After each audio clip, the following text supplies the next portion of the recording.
Good morning everyone and welcome to today's Mental Health Australia webinar. For technical assistance, please phone Redback Support on 1800 733 416. If you wish to listen to this webinar through your phone instead, the dial-in number and passcode will be listed in the chat box. Today's presenter is David McGrath.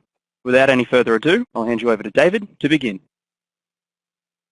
Thanks, Jeff, and welcome everyone to the second stakeholder webinar on the Optimising Psychosocial Supports in the NDIS project. Those of you who participated in the first webinar would have some sense of the intentions of the project.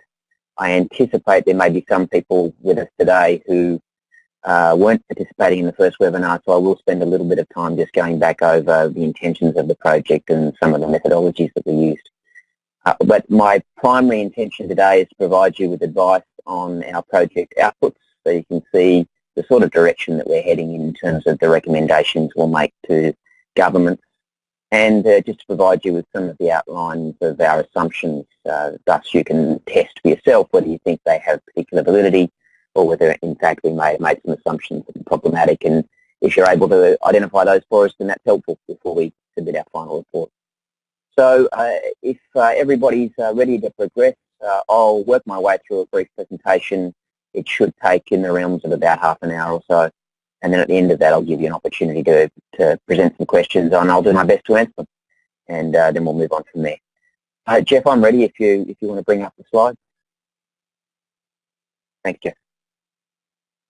So for those who weren't involved in the first webinar, there is 4 intended products from the project in broad terms. Those of you who are familiar with the NDIS's structure would be aware that the NDIS uses a price guide, and that price guide is the tool the NDIS uses to communicate to service providers and to NDIS participants the range of activities that are available to purchase in individuals' plans and the price associated with those activities, so providers have some sense of what their return will be at the end of the provision of the service.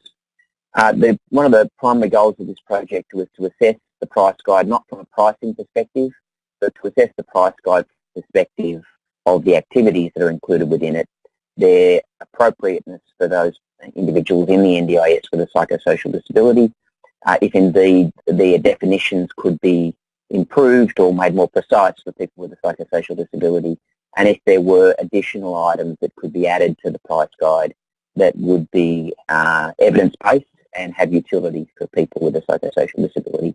I'll talk to you a little bit shortly about some of the recommendations that we're going to make for changes to the price guide, and the intention is that that price guide that we put forward will be an addendum to the existing guide. That is, it sits alongside it, it doesn't replace it. It's just there to provide additional assistance to the agency for dealing with people with a psychosocial disability and making sure that they have their needs met.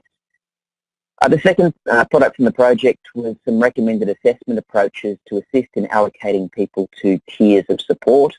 We're aware that the NDIS is currently working on a method of 3 tiers of support for people with psychosocial disability, and then an additional 4th tier for what we believe what they call a super intensive tier for people with particularly high needs. So we had a look through our governance process, our expert advisory group, and the data that we had available to us, to whether we could come up with some more effective assessment approaches to recommend to the NDIS that would be predictive of the hours of support that an individual might need per month. The third product was a recommended distribution of different support types that are available in the price guide into typical support packages for people in those different tiers. So if indeed we identified 4 tiers, and that is where we ended up, but I'll get to that later on, how does the distribution of the sort of support people might need change across those 4 tiers? And the final product was recommended approaches to improve future decision making in the NDIS, and really that identifies issues that came up through the project from the expert group, from the project partners, or from those with lived experience who provided us with advice on the project around things the NDIS could do to improve their future decision making that perhaps we couldn't identify as a result of the data that we had available to us in this project. And they're things like creating data sets that are fit for purpose for identifying people's support needs, ensuring that there's transparency around process and ensuring that the participants and service providers are given the opportunity to provide the appropriate input to those decision-making processes. I'm just going to revisit a slide from the first webinar briefly, which provides the background hierarchy of decision-making documents. And this is important because I want everybody to be clear on where we're targeting our thinking and where we're targeting our activity. So the hierarchy of documents that make up the framework of the NDIS has got on top of it the NDIS Act, which is also accompanied by a set of intergovernmental agreements at the COAG level. The NDIS Act is a Commonwealth Act of Parliament. It provides the framework for the scheme and is a way for the Parliament to communicate to the executive government its expectations of how the scheme should work. The intergovernmental agreements that sit alongside that are agreements between the Commonwealth Government and the states and territories for what the states and territories will receive in terms of services as a result of the money that they put into the scheme, and what the Commonwealth is committing to in terms of its activity as a result of the scheme being agreed at COAG. Underneath the NDIS Act are the NDIS rules. The Act provides for the creation of rules, and the rules can deal with any element of the implementation of the scheme that the Minister believes are necessary. It's a way that the Minister communicates with the NDIA agency about the parameters the Minister believes are appropriate for putting on the scheme. Underneath the NDIS rules are a set of operational guidelines, which includes an outcomes framework, and they're a way that the NDIA CEO communicates to his or her staff how the scheme should be implemented at a higher level of detail than what's contained in the rules and the Act. That's the day-to-day documents that the NDIA staff use to make decisions about individuals who are participating in the scheme, how best to determine whether they're appropriate to enter the scheme, and how best to determine what supports they might need. And underneath that, although perhaps underneath it might be a little bit astray, but in the same sort of realm as the operational guidelines of the price guide and the price list, they're the way that the NDIA as an agency communicates to service providers and participants the sort of activities that are available in the scheme and what the intended purchase price for those activities ought to be. And it's those last two tiers, the operational guidelines and the price guide and price list, that we're targeting our activity in this particular project. Those of you who participated in the first webinar would recall that that's where we're aiming our activity. It doesn't mean that we won't suggest recommendations at the higher level if we see things that are necessary, but indeed we don't wish to do too much of that because of the extreme changes to elements outside of the psychosocial disability elements of the scheme that would be required if we tried to change the rules or the Act. I'm just briefly going to go through some of the important elements of the legislation, the rules and the operational guidelines just to let you know where we're starting from. It's often the case I find when we have these conversations, both with external stakeholders but also with some of the experts that we talk to as part of the project, that there's a desire to achieve things that perhaps the legislation and the rules don't currently allow for. And it's important to understand that what elements we're attempting to change in order to achieve the outcomes that we want to achieve, and also what sort of things are relatively fixed and that we need to work around in order to achieve the things that we need to achieve. So a person can make a request to enter the NDIS under Section 18 of the Act. That's a relatively simple section. I won't talk about it in any great detail. But after doing that, they're then assessed for eligibility against the criteria for entering the scheme, which are articulated in Section 21. These include the age and residence requirements before needing to meet the disability requirements under Section 24, and that's where I'll just focus my attention briefly. In the disability requirements, the prospective participant with a psychosocial disability must meet all 5 sub-elements under subsection 1 of that Section 24. And they are, have 1 or more impairments attributable to a psychiatric condition that are likely to be permanent, that lead to reduced functional capacity in one of the 6 specified domains, which are contained in the Act, reduces capacity for social and economic participation, and will require support for their lifetime. We're not proposing any amendments to the legislation, as these would be out of scope for the project. Those particular elements apply to everybody trying to enter the scheme. I've just added the words attributable to a psychiatric condition because that's one sub-clause of that particular dot point. It also talks about non-psychiatric forms of disability. But the point being, everybody who enters the scheme needs to meet a version of those 5 dot points, and therefore we're not proposing to change that particular element of the scheme. As I identified in the hierarchy a little bit earlier, the rules sit underneath the legislation, and it doesn't need to be just one set of rules. In fact, there are a number of them. The Minister can determine that a set of rules are required to implement any particular element of the scheme.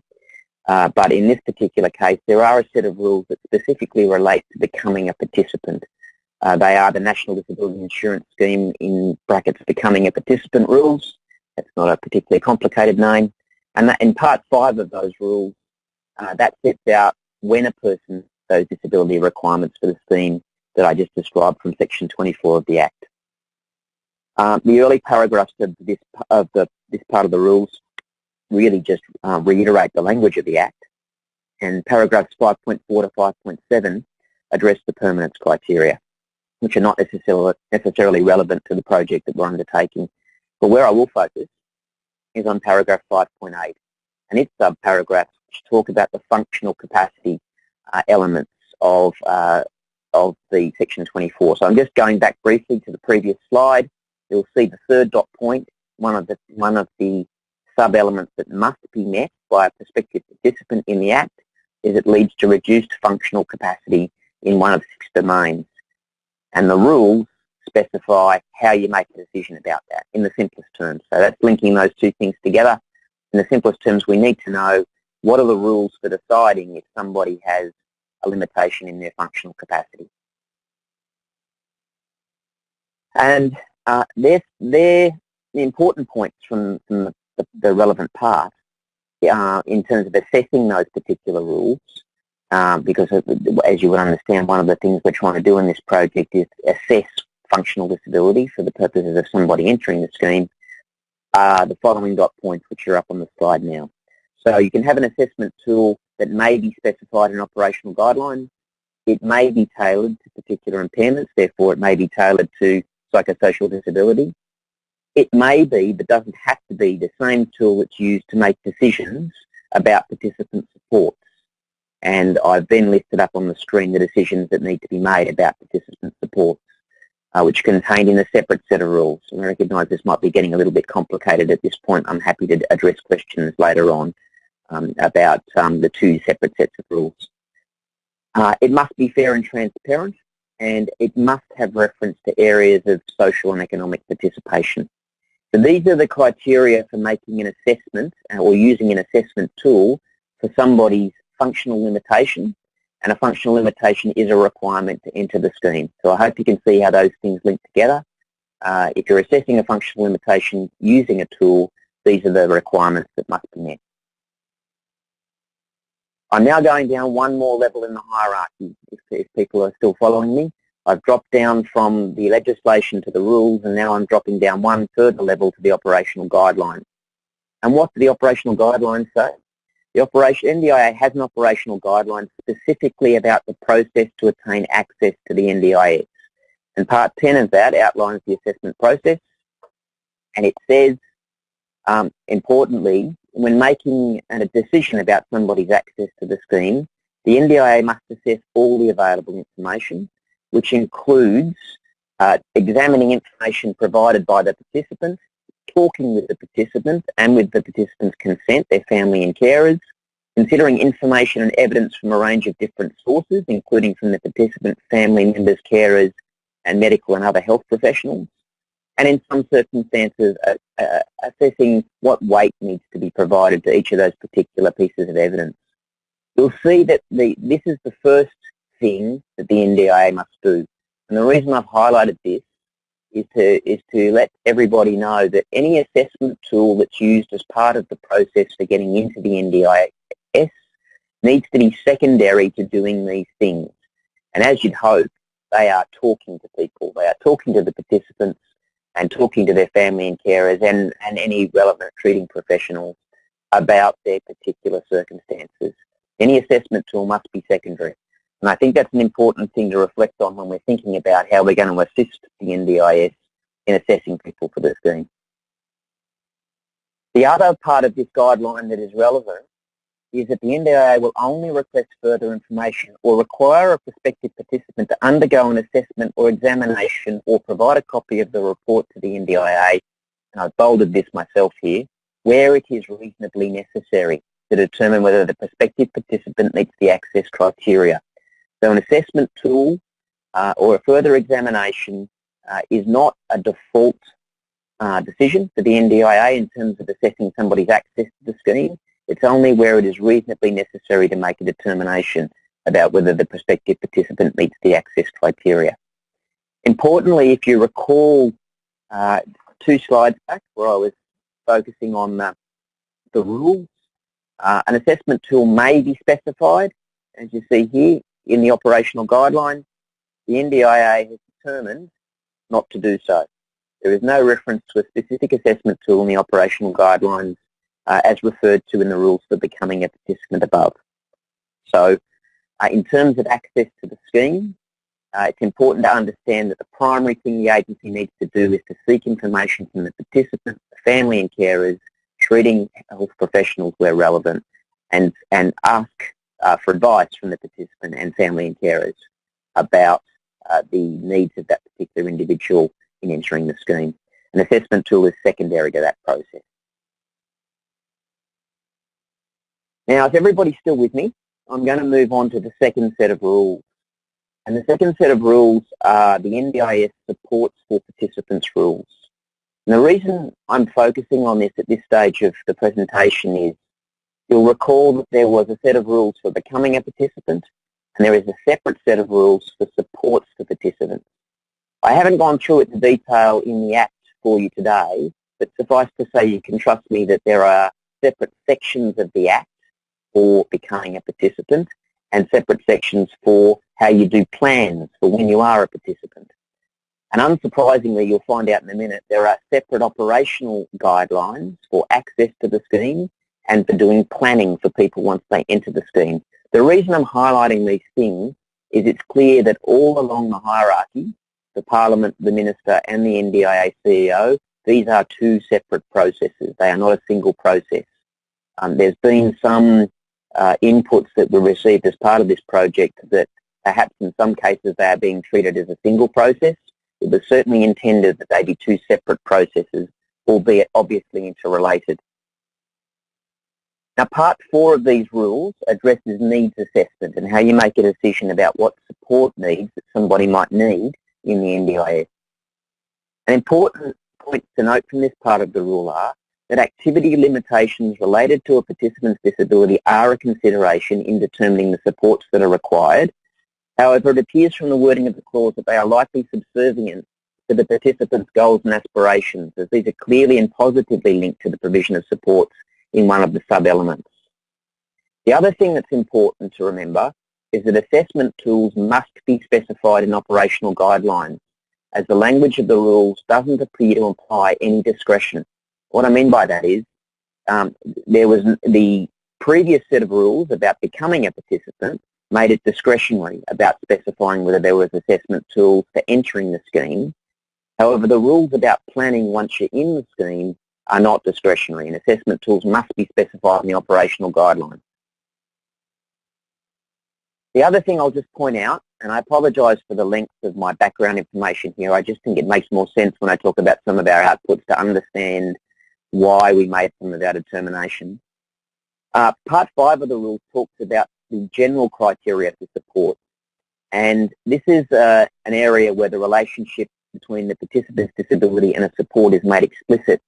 And while the part is called the general criteria for support, it actually should be listed the general criteria for not providing support.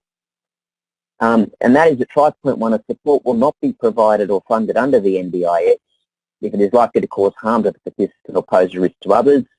It is not related to the participant's disability. It duplicates other supports or relates to day-to-day living costs. I've highlighted number B because that's relevant for our assessment process in making decisions. However, it doesn't say it is not related to a functional limitation associated with the participant's disability. It only talks about it being related to the disability, and I think that's also important. I have a couple of questions here. I'm just going to read them. So if you just bear with me for 2 seconds, and I'll see if it's a suitable time to raise them now or come back to them later on. They're relatively complicated questions, and I think they're probably best answered at the end. So I apologise, Mia and Sandra. I'll come back to your questions later on at the end of the process, but I haven't missed them. So we'll talk a little bit now, having absorbed all that information about the structure of the scheme and where we're starting from, to some of the outputs that we've determined. So the first is, I'm going to talk about is the addendum to the price guide and list. We've designed it in the same format as the existing price guide, and it's designed to be used alongside it. To a certain extent, that does make it a little bit difficult to read for some of the participants in the scheme. Nonetheless, it should be readily comparable to the existing price guide in its format, which is an Excel spreadsheet format. I won't be able to provide you with the final product today, as it hasn't been approved by the project partners, but I will give you some insights to its content. It adds new activity items for use by those with a psychosocial disability and amends the definition of some existing items. It's intended, at least from our point of view, where a definition of an existing item changes, the addendum is intended to be used for those with a psychosocial disability, because we've changed the definition specifically because we think the generic definition isn't the best one to apply with somebody with a psychosocial disability.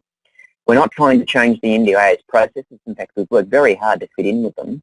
Rather, we intend to just provide assistance on approaches to psychosocial support that have merit. And we've tried to assist with language usage that has meaning for the mental health sector. So we recommend consideration of new items to assist participants with the planning and review processes. We recommend new items to engage hard-to-reach communities and to assist with NDIS engagement. We recommend new items on the use of evidence-based assistive technologies with people with psychosocial disability. We recommend new items for assistance with connection to external to the NDIS, government systems and system management approaches to assist people to interface with other government agencies outside of the NDIS. New items to enhance peer support approaches and life coaching, and new items to evidence-based animal therapy and use of assistance animals. These particular items are designed to enhance the capacity for people to participate effectively in society, particularly focusing on some of the KPIs that the NDIS is structured to achieve as part of the intergovernmental agreement, and assisting people to re-engage with society in economic and social participation. Those of you who participated in the earlier webinar would recall the KPIs that I talked through at that time. We've also suggested that when the NDIA seeks to price these items later, as I say, we haven't sought to price them ourselves, that weightings will be required for certain scenarios. There might be variations in the workforce to be used against that particular item because it's appropriate to use a particular type of workforce. Time and day of service delivery, this is already a function of what the NDIS does, so there's nothing new in this, but we just wanted to reiterate that the same themes the NDIS currently uses would need to apply to the new items. The frequency and duration of service delivery, rural and remote service delivery, and again, the NDIS already does this, so we just wanted to reiterate the importance of considering rural and remote service delivery for the new items. Culturally appropriate modes of service delivery and the complexity of service settings. In all of those cases, there will need to be adjustments to the pricing the NDIS provides for these items to reflect these particular elements. I just really wanted to reiterate, this is a slide again from my previous webinar presentation, because shortly I'll be talking about the outputs of the project in terms of how they go into typical support packages. These 4 columns outline the current activity heuristic as the NDIS thinks about it. There are 3 support purpose categories. Any of you that have seen a typical support package or individual's plan would know they roughly break down into core, capital and capacity building. They do go sometimes into more detail than that, but in broad brushstrokes, that's often how the agency thinks about the allocation of funds in people's packages. The agency's tried to tie those to its existing outcomes framework. We talked a little bit in our last webinar presentation about how we've tried to explain that framework within a recovery orientation. We haven't attempted to change the framework because the NDIA has put a lot of work into that framework, but we've just attempted to explain it for them in a way that has meaning for the psychosocial disability sector. There are 15 support categories, and we haven't attempted to change these 15 support categories.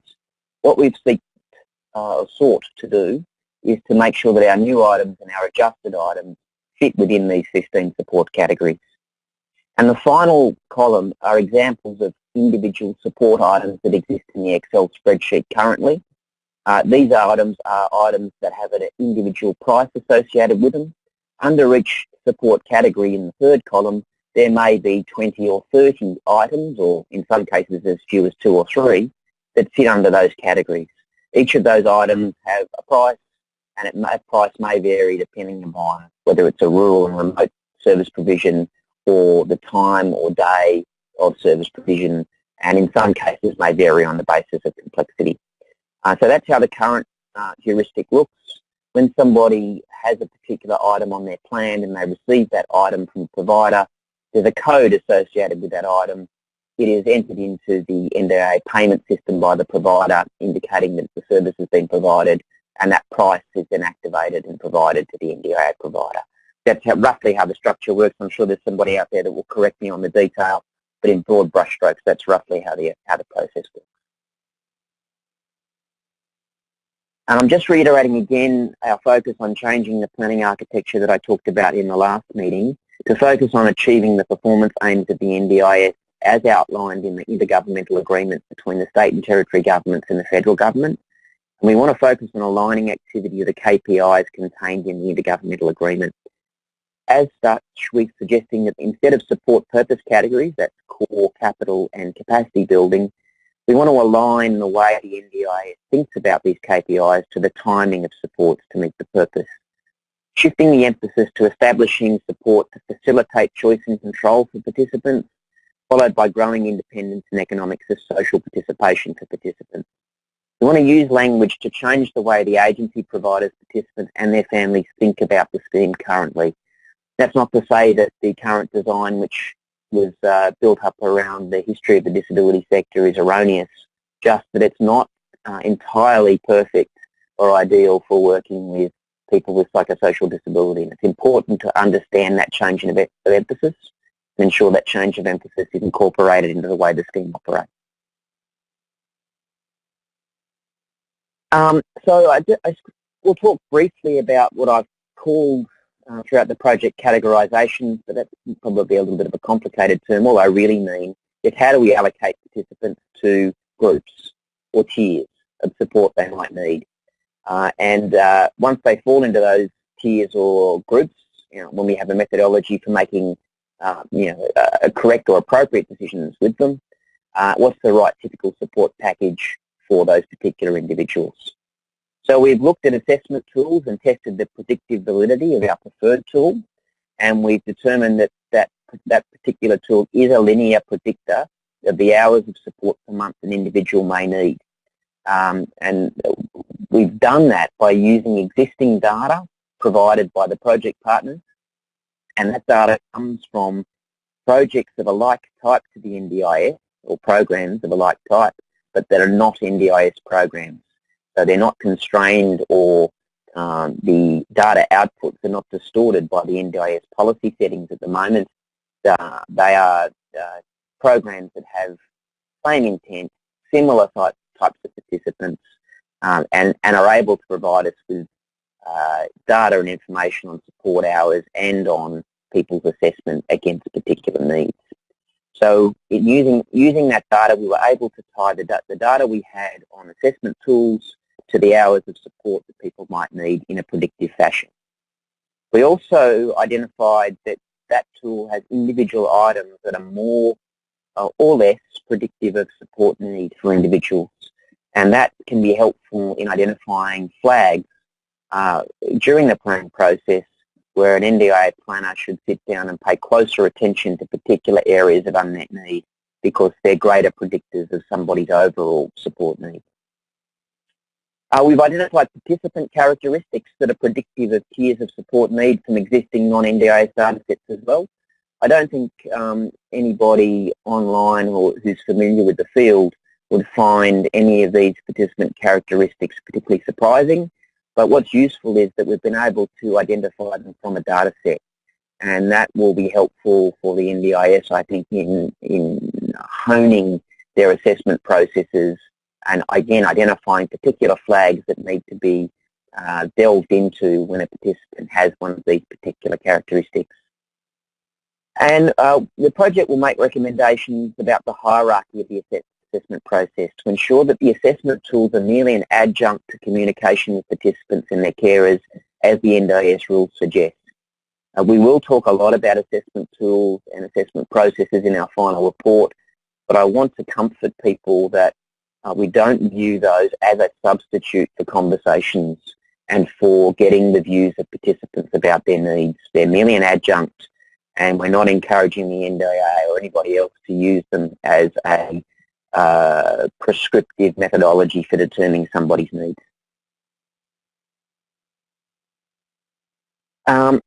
This is the framework that we're intending to apply. We're working on a 4-tiered framework for a couple of reasons. There were two predominant reasons. One, the NDIA uses an existing 4-tiered model, so it's easy to interpret within the framework that they're currently operating. Now, that wasn't absolutely limiting. We were willing to move away from it, but obviously the fact that they had that existing model gave us a default start point. And then, having reviewed the National Mental Health Services Planning Framework draft documentation and aligning the tiers of support that appear in that, it also suggests that there are roughly 4 different tiers of support for different circumstances. So it appeared that 4 was about the right level of support. And when we went through the data set and looked at the distribution of hours of support per month that people were receiving in the data set, it also fell reasonably predictively into those 4 tiers of support. So we had 3 different sort of corroborating sources of evidence to suggest that 4 tiers were about right. I would have a caveat to that, of course, which is that we don't at this stage have in Australia a fit-for-purpose data set to make these sorts of determinations. And it would be a strong hope of mine coming out of the approach that there's an agreement between the NDIS or NDIA and service providers to develop such a data set that perhaps 5 years from now we'll have more precise data on how to make determinations about delineations of support need. We're also working on 2 time phases for plans, and I flagged this in our previous webinar. The first is a time phase that focuses on establishing support for participants and improving their capacity to exercise choice and control as the scheme intends, and a phase for growing participation and particularly shows social and economic participation consistent with the KPIs for the scheme and the legislation's purported intent. Where you'll see shortly, we're suggesting that there be a movement from one grouping of activity items to another group of activity items as you move from one phase to the other. We're using the data to identify flags that may indicate support need and to be used as an adjunct, again, to that primary method of conversations with participants and their families.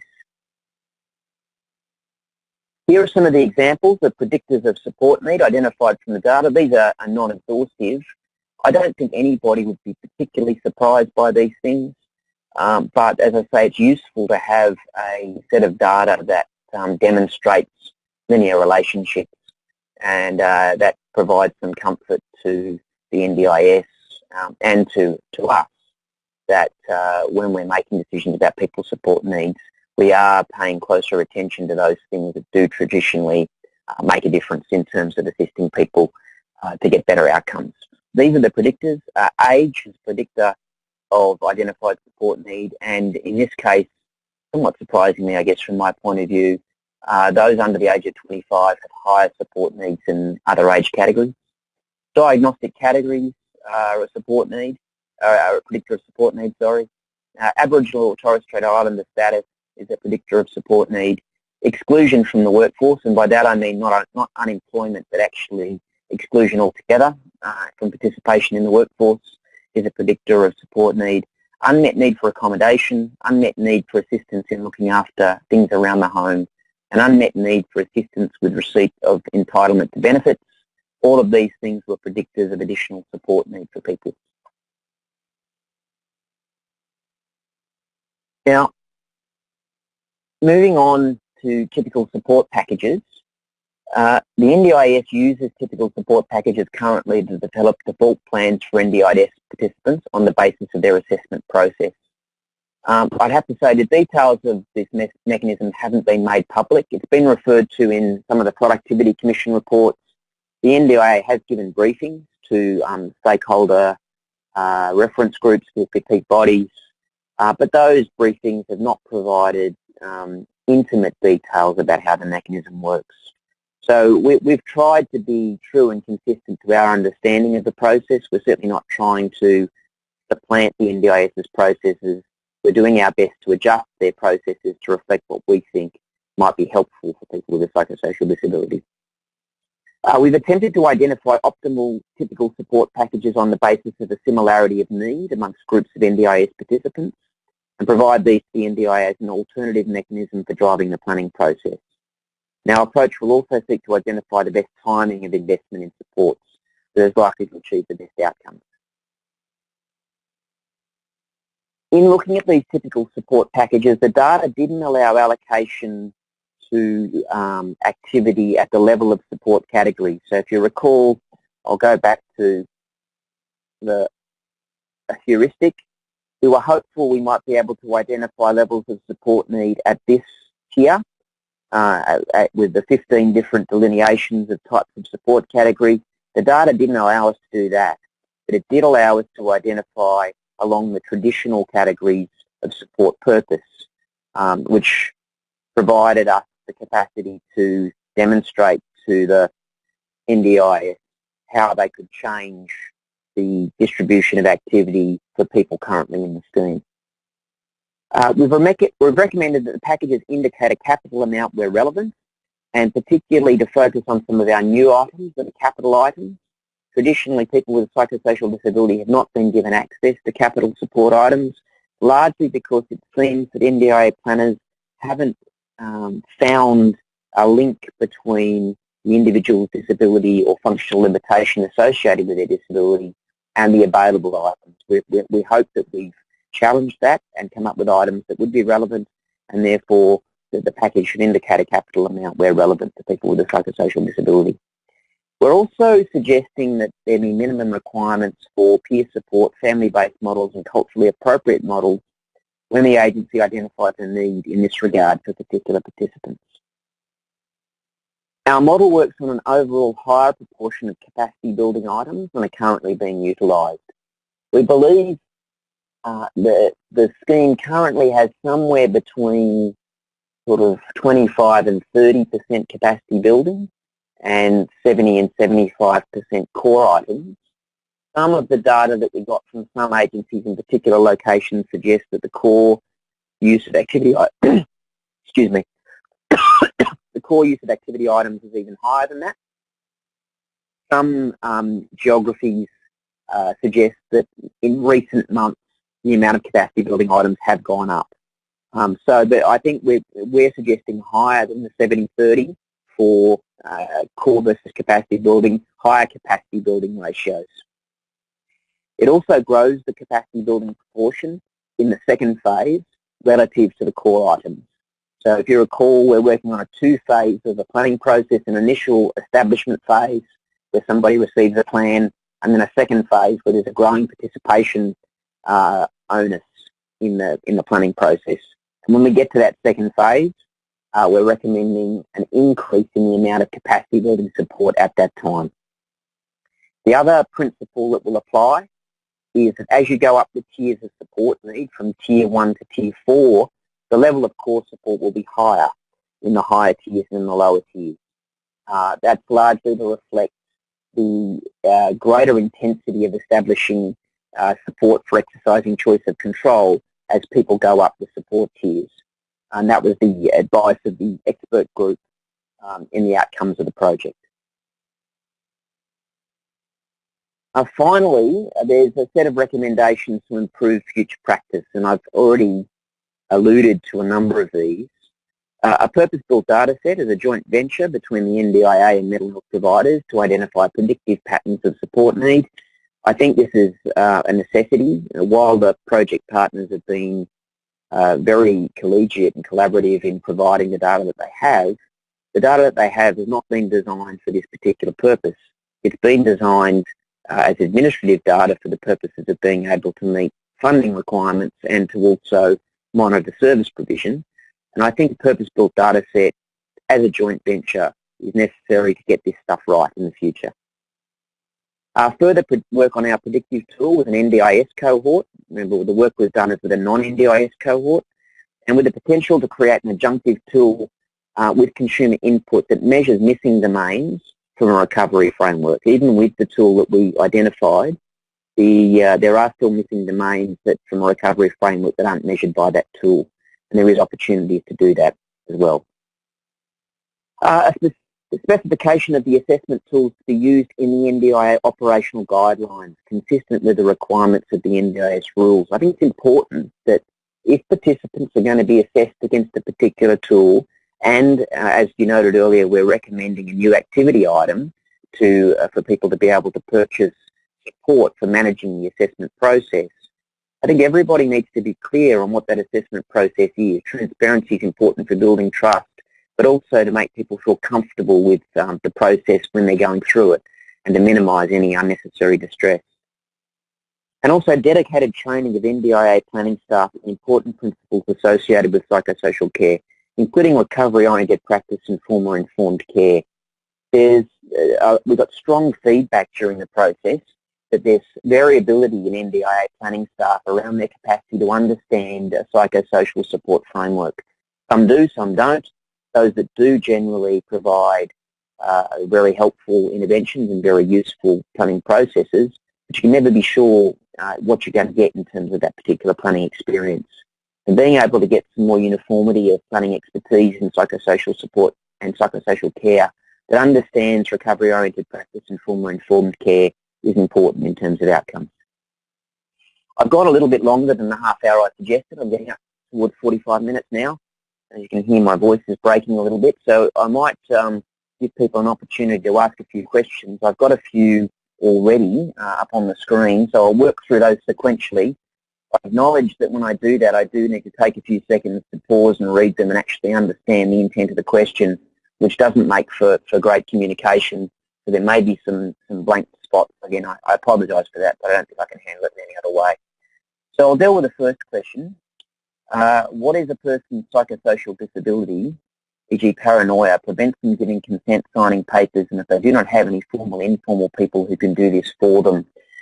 So you're addressing some elements that I'd have to admit that I don't have particular expertise on, but I would presume a couple of things. One, that if somebody is incapable of giving consent, that there is a process within the NDIS to ensure that there is an alternative capacity to gain consent. There may be a substitute decision maker involved potentially, or alternatively there may be a capacity to nominate somebody who can assist with making decisions through an advanced care directive or something along those lines. What we are suggesting though as part of this particular project is that we will provide a funded item to allow service providers to assist people through the planning process, and where consent may be an issue, we would anticipate that service providers may be able to assist in identifying that and identifying alternative pathways, particularly if the individual has an advanced care directive of some sort or a variation on that particular theme. I know there's particular connotations that come with advanced care directives that can be unhelpful. I use that term in the sense of a particular idea of giving advance warning about what your wishes may be rather than in the medical sense. I may not have answered that question to the degree of detail that the questioner would have hoped, but consent and the consent processes was not something we dealt with in specific detail in the project, and I haven't reviewed the areas of the app that are relevant at this time. Next question, what specific psychosocial supports are available to people? How are fluctuations in mental illness addressed and managed? So I went through some of the new specific psychosocial supports that we're suggesting that will be available as part of this process. On the NDIS website, on the section for providers, so at the top of the website there is a panel for different people who might be interested in exploring the website. There's a particular button for providers. If you click on that, it will take you to a set of alternative URL links, and one of those is the price guide or pricing. If you click on that, it provides you with the list of specific psychosocial support items that are available. There are about 650 items on that list. I'm not going to read them all out now. We're looking to add about 50 to that list of 650 odd. You will see when you look through the Excel spreadsheet, it's a bit difficult to navigate. We found it a bit difficult to navigate, and we've created our spreadsheet in the same format so that it's easy for the NDIS to incorporate it. But nonetheless, that's the best way to go and interrogate the current support items that are available. I have another question about outlining the suggested capital items that we are proposing. I listed a few of them here, and I may have gone back way too far. I apologise again for flicking through the screen. It's probably not great visuals.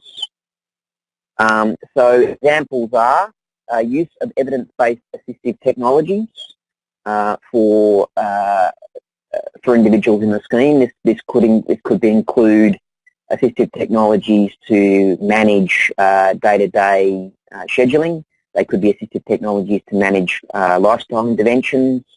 They could be assistive technologies to manage communication around the home. We're also suggesting the use of assistance animals and relevant evidence-based animal therapy, which are currently capital items under the scheme, largely focused at guide dogs presently. And we're hoping to expand the remit of those particular items to focus on evidence-based around the benefits of assistance animals with people with a psychosocial ability. They're the best exemplars for me to provide. There are in total around about 12 new items, 9 of which are evidence-based assistive technologies and 3 relate to the use of assistance animals. I won't read them all out just for the purposes of it not being great communication. Will consumers be involved in creating the purpose-built data set at the beginning stages? It sounds like this will only be NDIA and mental health providers initially. I would hope, I haven't interrogated the NDIS's consultation mechanisms for working with consumers, but there ought to be an appropriate consultation process with consumers built into all activity and not just this particular project. It should be a central thematic for everything they do, and any particular new initiative should be filtered through that particular consultation mechanism. So I didn't reference it because I was talking about the NDIA and the service providers as the participants in the creation of the funding and operational throughputs for the data set. But certainly the design phase should reasonably use consumers. We had a lived experience expert group as part of this project, and they made a series of recommendations around some of the gaps in the assessment process around a recovery-oriented framework, and we will make recommendations consistent with their advice, and I would hope that gets picked up as part of the purpose-built data set. You can rest assured that if we can't find evidence of an existing consultation framework with consumers that the NDIS has in place, we will recommend one.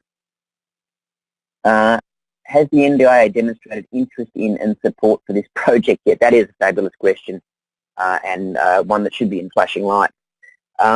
We have spoken with them, and we've had good interest and contact with particular individuals inside the NDIA, and I would have to say those individuals have been solution focused and interested in giving us reasonable information to ensure that what we deliver is integratable with their current scheme. We would have, I think if I'm honest, have liked to have had additional contact with some other people inside the agency, only because if what we develop is too far away from their existing processes, then it may not have utility for them. And it's really important from our point of view that it does have utility for them.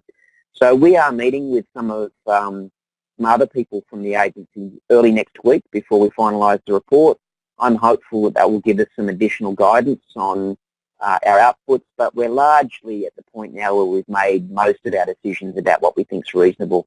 So in short, in answer to the question, we did have some good inputs from some localised individuals who were very helpful. We could have used some contact with some additional expertise inside the agency if it had been available.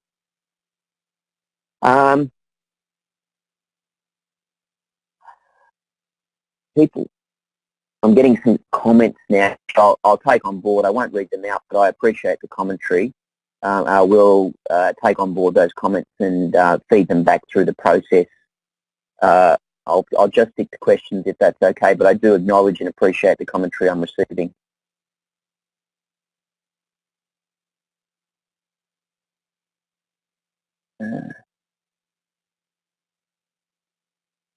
Someone's asking me to reiterate where to locate the price guide list of psychosocial disability supports. So it's on the NDIS website. Towards the top of that website, I can't open it up unfortunately and demonstrate it to you. I'm not quite sure how to do that. For those of you who haven't twigged as yet, I'm not a webinar expert. This is one of my early experiences at it, so I'm not confident enough to do that for you. But the NDIS web page has a bar across the top. About halfway in the middle of that bar, there is a button that says for providers or along those lines. If you click on that, it will open up a page. Halfway down, there'll be a series of URL links for various areas of interest to providers. One of those links is pricing.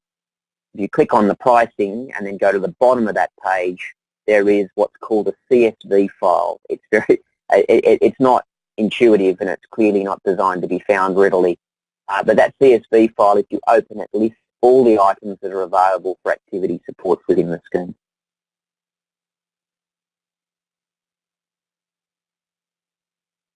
Are you able to elaborate on the information you provided regarding the recommendation of core support being higher in the higher tiers? Yes.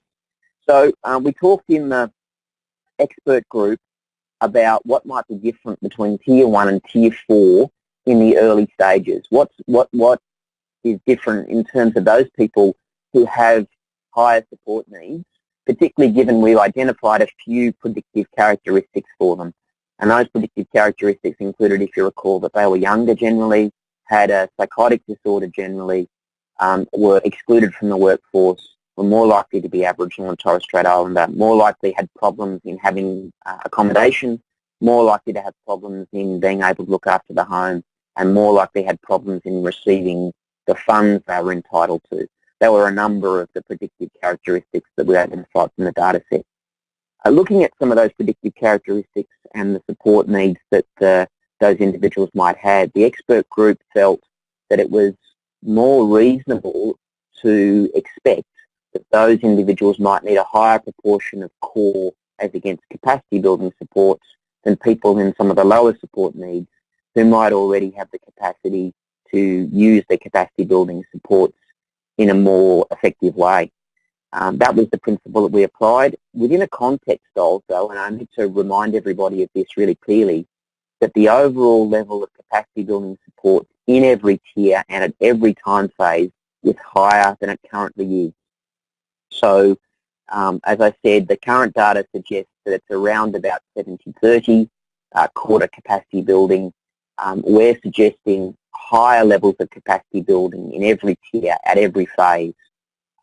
Just that though, when we're looking at differences between Tier 1 and Tier 4, that increase in capacity building will be higher in Tier 1 than it will be in Tier 4. I hope that makes sense. It would be useful, I guess, if I could give you all the breakdowns of the percentages. It's just that we haven't signed off on them yet. They may change, and I don't want to create erroneous expectations if some of the project partners wish to change them. And as I say, we're meeting with the NDIA next week, and I need to retain the capacity to make minor adjustments. So I think you've kind of got the gist of it. The capacity building will go up substantially, but we do recognise that people in Tier 4 are likely to need more core supports in the early stages, just because of some of those predictive characteristics we identified.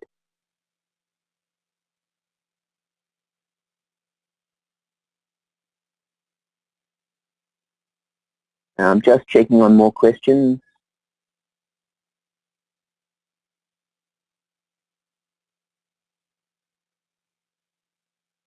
So the final question I've got is, will the prices and rates take into account the higher cost to employ mental health specialised staff? Look, I recognise, I presume the questioner works in an agency that provides support currently through the NDIA. The issue of pricing has been a concern for a whole range of providers, and indeed for the project partners themselves. This project wasn't intended to identify individual price items, but we are in the final report in terms of the price list and guide, identifying that there are particular workforce weightings that need to be added to the prices when the NDIS determines them. So in broad principle terms, the answer to your question is yes, that the agency needs to take into account the cost associated with specific staff that are used and recommended to be used for a particular activity item, and adjust the price to reflect the cost of those staff.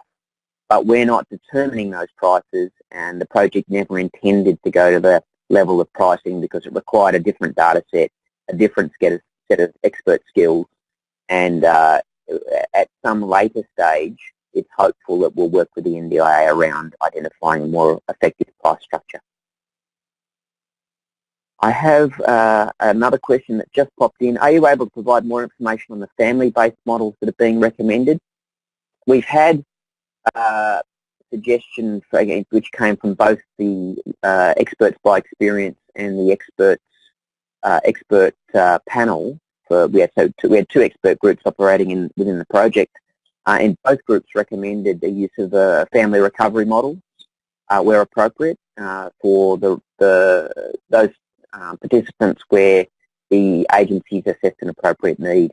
So we'll be looking at family recovery models which are probably best accessed via consultation with the relevant peak bodies. I just don't have the identifying URL for that peak body at the moment. So what I may have to do is circulate that after this discussion. I apologise for that. I have it on file, but I can't access the files while I'm doing the webinar. So I will circulate that after to the individual who asked the question. I'll just wait for a couple of seconds to see if there are any further questions.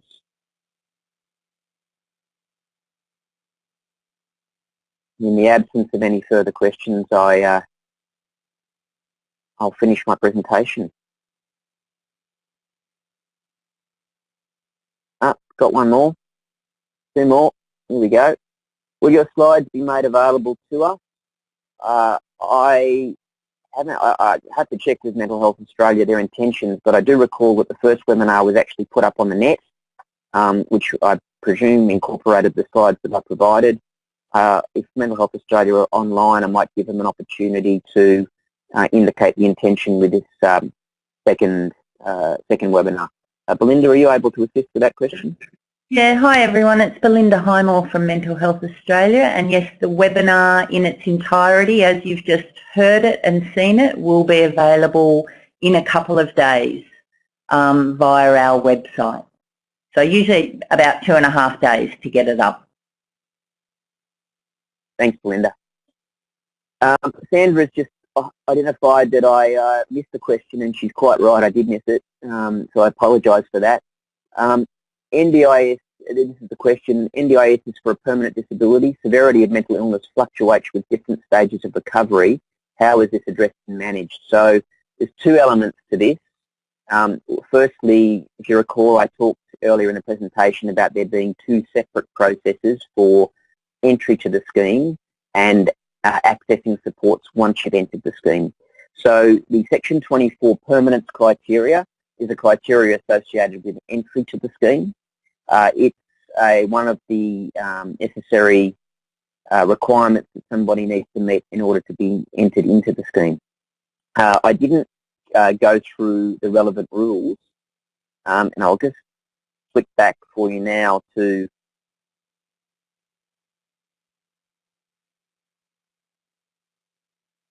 the National Disability Insurance Scheme Becoming a Participant Rules 2016, Part 5 of the rules. So if you want to find these, Sandra, you can find these again on the NDIS website, and they have a link to all the legislation. It's the legislation link. The rules are actually one of the URLs on that legislation link. When you click on the rules, you will get, from recollection, 8 sets of rules show up, and you want the Becoming a Participant rules. Part 5, paragraphs 5.4 to 5.7 address how permanence is assessed as part of the rules. And there is a particular sub-clause in the legislation that indicates that a permanent disability can vary over time. It doesn't need to be at the same degree of severity over time to be a permanent disability, and that's a way of trying to incorporate some of the differences around the experience of people with a psychosocial disability than with other disabilities.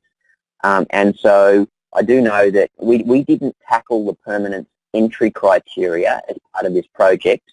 I do know it's a common topic of conversation between the Mental Health Australia, the peak body, and the agency, and also with individual service providers.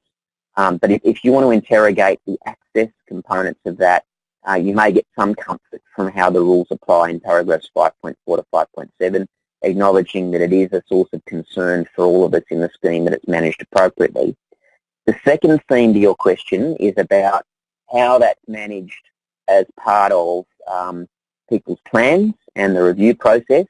And the way that we've thought about this in the expert group is that obviously we have 2 phases and 4 tiers, which create 8 types of typical support packages. There is no reason why people shouldn't be able to move between tiers and between phases depending on how their assessment is determined by the agency at a given point in time, which means that an individual can move up and down the tiers, or should be able to move up and down the tiers, and back and forward between the phases if there's a change in their circumstances. That would seem to be a reasonable approach to managing fluctuations in people's experiences. I would just put a caveat on that though. That you don't want to make it too readily available to shift people's experiences, because that can be disruptive and it can be distressing for people if their support needs are changed too frequently. So it just needs to be tempered by the participants' goals and aspirations, and to ensure that when those changes are made between people's experiences of the scheme, they don't create unintended consequences. I hope that answers your question. And if you know, I think you'll find that the rules provide a greater degree of flexibility than we were all concerned that they might in the initial stages. I have another question. Can you provide more information on what the project team recommended for engaging hard-to-reach communities other than TSP inclusion? So and this is going to be tricky to operationalise, and we're looking forward to talking to the NDIA about it next week. But we've recommended that the NDIA actually create funded items to encourage service providers or other registered entities to engage with hard-to-reach communities in the NDIS and provide them with information about their capacities to access the scheme. So we're looking to create financial incentives, I guess, in short, financial incentives that encourage people to proactively go out and engage with these communities that are not currently accessing the scheme at the rate that they probably ought to. That's our primary methodology, as well as identifying that there are certain predictors of higher support needs for people that do enter the scheme. But as your question quite rightly identifies, in those hard-to-reach communities, it's actually at the access stage, the engagement stage, that we seem to be having the greatest deficiencies. A further question, does your project address issues regarding the poor quality of NDIS providers and the de-skilling of consumers as a result of poor skills of support workers? We haven't tackled any of those particular issues. I'll acknowledge that we have been very precisely focused on a given set of questions, largely because the project had a 6-month time frame and a substantial amount of turf to cover in that 6 months, and we were very precise about the problem we are trying to solve.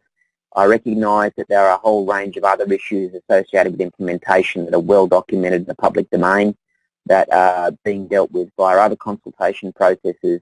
This project tried to keep to task, and mostly because the scale of what we had to do within that task was so large. Again, that's the last of the questions I have online at the moment, but I will pause for a couple of seconds just to give people an opportunity to finalise any thoughts and throw any other questions onto the web page.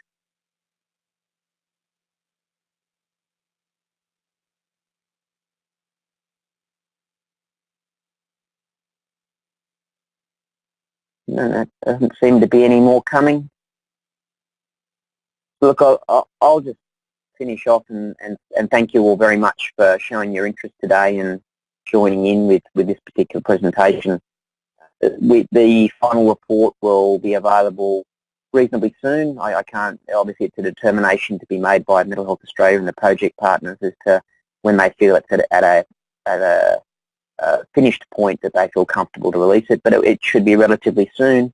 And we're hopeful, of course, of getting the support of the sector in navigating some of the conversations with the agencies that will be necessary to make the changes that we hope to see.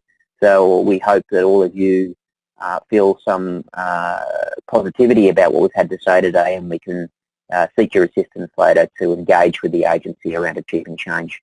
I'm grateful for your interest and grateful for that support if you're able to provide it. So thanks very much for making time, and I look forward to the end of the process. Thanks a lot. Thank you, David, for your fantastic presentation, and thank you to everyone for attending today's webinar. Enjoy the rest of your day.